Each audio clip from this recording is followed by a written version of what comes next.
XRP holders, get ready for what's about to come. We've been saying it for a good while, but it's not stopping anytime soon. I did not sleep well last night. Why? Because I was too busy counting on my XRP, because I want to be prepared. Long story short, we all know XRP is about to keep outperforming Bitcoin, like it's already been doing for a pretty significant amount of time. And that's coming from a fan of Bitcoin. I'm not against it at all. But I'm just being realistic with the idea of right now, everything that's playing a part for XRP just has way more appeal than everything that's playing around Bitcoin right now. To reiterate here, I am not saying that XRP will beat Bitcoin by market cap tomorrow or something like that. I am saying I think the gains with XRP proportionally are going to be significantly bigger than those of Bitcoin over the next couple of years. What do I think is going to happen to Bitcoin? I think the general trajectory is going to be upwards for the next year and a half at least, with an all-time high at the end of 2024.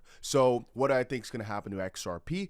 I think the all-time high, new one, can actually be a lot sooner than many people realize. I think that it could actually be within another 3 months. It all just depends on when XRP gets a little bit extra of a FOMO wave. And that, by the way, just means that right now, for example, the price is 53.5 cents. It's already gaining pretty significantly, but if it keeps up this pace of just going up a couple percent a day, even soon enough, XRP is going to be in a position where all of a sudden people realize that it's still pretty cheap in comparison to where it could be if they win this lawsuit. So as the price keeps climbing higher, I think the amount of FOMO and people that do not want to miss out on gains and that still want to buy some cheap XRP before the lawsuit is settled is going to exponentially increase. And as I've said before, I think at that point it's going to go pretty quickly.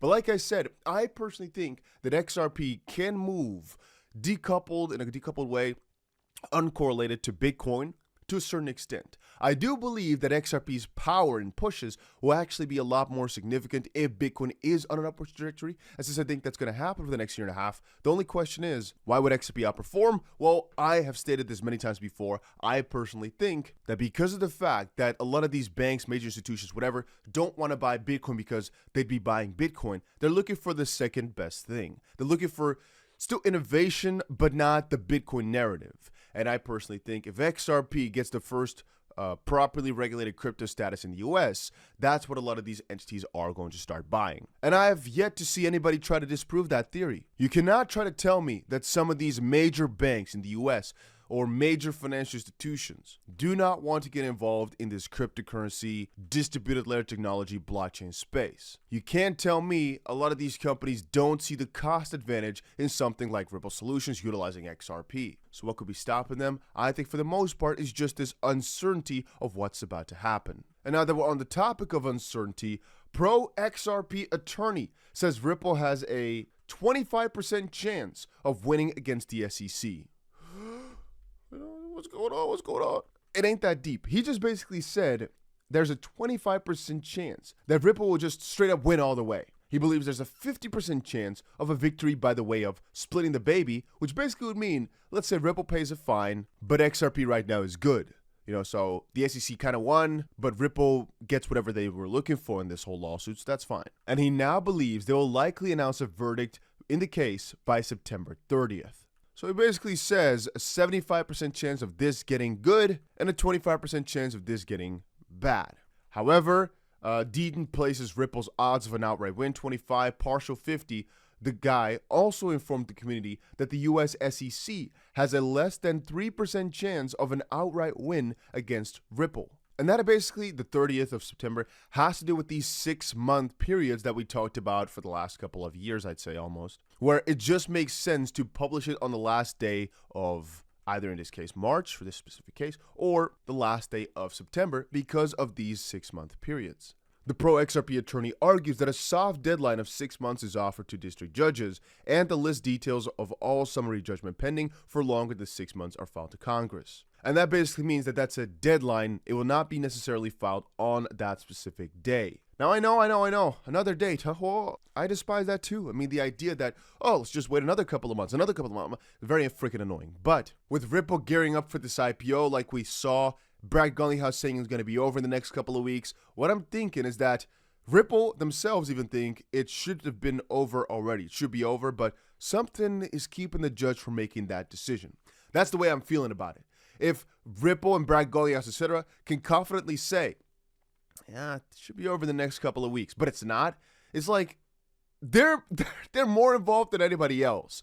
So they know, and I'd say that they know better than anybody else to underpromise and overdeliver with these statements, because they themselves know better than anybody else that there's so many thousands upon thousands of people watching all this. So I don't think he would say something like that if it was not close to the truth from at least their side, meaning for their perspective, everything's said and the judge should be deciding, but she's just not for some reason. Or it's because of the fact that the SEC just keeps stalling. Maybe they're trying to kind of jab at that a little bit. Anyway, I do want to also give you guys some general crypto news. Former BitMEX CEO Arthur Hayes predicts Bitcoin bull market as U.S. economy worsens. I've talked about that before. It makes a lot of sense for cryptocurrencies to do well as the U.S. economy does quite bad. I must also then note that two very important things are coming up next week. We've got the inflation rate numbers over on June 13th, so again, stay wary of that. And then on June 14th, we've got ourselves the Fomc projections and the Fed press conference and their inflation rate, interest rate decision, so the actual FOMC conclusion. Just some good stuff that I always want to be around. I am going to be in a completely different place when all this pops up. If you don't know which country I'm going to be in, make sure you follow me over on Instagram, as I post a lot of cool updates about my life that consists of 99.9% crypto. I never use a normal bank anymore, which is kind of funny. A lot of people don't think it's possible, but I literally have less than 1% of my entire net worth in like cash and banks. I have assets. People often say, "Dusty, I can't believe you don't have any gold or silver." Who says I didn't? All I always say is I'm mostly in crypto and don't really like banks. I'm also more a fan of cash. I've had to choose between banks or cash, but that's always annoying for travel, so that's not a very nice thing. A little side note. We asked Google Bard, so AI, if Ripple will win the SEC case, and here's the answer. It didn't say shit. It just says, well, it's difficult to say. However, Ripple has made some strong arguments and won several important victories so far. If the judge rules in Ripple's favor, which again is a big if, it could be a major victory for the crypto industry. Yeah, that we knew. This is something I'll cover a little bit later as well, but it's quite interesting that crypto search trends are at the lowest point they have been since December of 2020. This also corresponds to exchange volumes, which were at a 32-month low this past May. Apathy, and at the same time as we speak, the percentage of ETH supply, and Bitcoin as well, held on exchanges just surged 14%, a 7-year low not seen since July of 2016. Almost 90% of the entire Ethereum supply is now being staked. The supply shock pump is happening this year. And that is pretty interesting to me. So what we're seeing is that from the general public, the interest keeps lowering. But from the hodler perspective, more and more people are just taking their money off of exchanges and hodling it like madmen, which shows a bit of a disconnect between the true community and the hype train and whatever. Whenever the hype train comes up, a lot of these people put their money on exchanges, want to swap quickly, want to go. And right now, as I've said before, the bull market has started. Things are starting to get into the proper trajectory, the upwards one, right? And I do believe the ultimate will be there next year, somewhere at the end of it. But it's funny that indeed from a lot of other metrics, it's not really even started because these search numbers are not up. Nothing is up like crazy just quite yet. It still has to happen. And I wonder what the catalyst is going to be this time. What's going to allow XRP then and Bitcoin and the crypto to propel again and to get all these search numbers up? What is going to be that factor? It's an interesting thing to philosophize. Will it always continue to be a cycle like that? Is it only now because crypto is still in its infancy stage? Now, I must also say that these numbers are getting skewed as we speak because even I, when I started with crypto, even though I did start with self-custody, eventually I grew more towards keeping my money on exchanges, which as I was more into crypto changed to keeping my money mostly on self-custody platforms. However, do note that Ethereum as a concept can actually mostly be transacted on MetaMask, or I'd say via MetaMask on Uniswap, whatever swap you want to. And I also don't, I think, have any Ethereum over on centralized exchanges because why would I? If I want to sell it for something, I could just instantly do it over on a DEX. However, I do think, again, that that's a part of the community that would not quickly sell their Ethereum for what? For dollars? No, they want to hold their Ethereum and they just,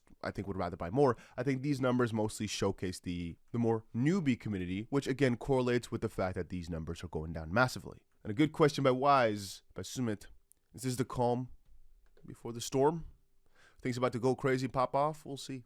Anyway, if you've not done it yet, guys, make sure you put that notification bell on because you want to be notified whenever something crazy happens in this lawsuit or if something crazy happens in the crypto community.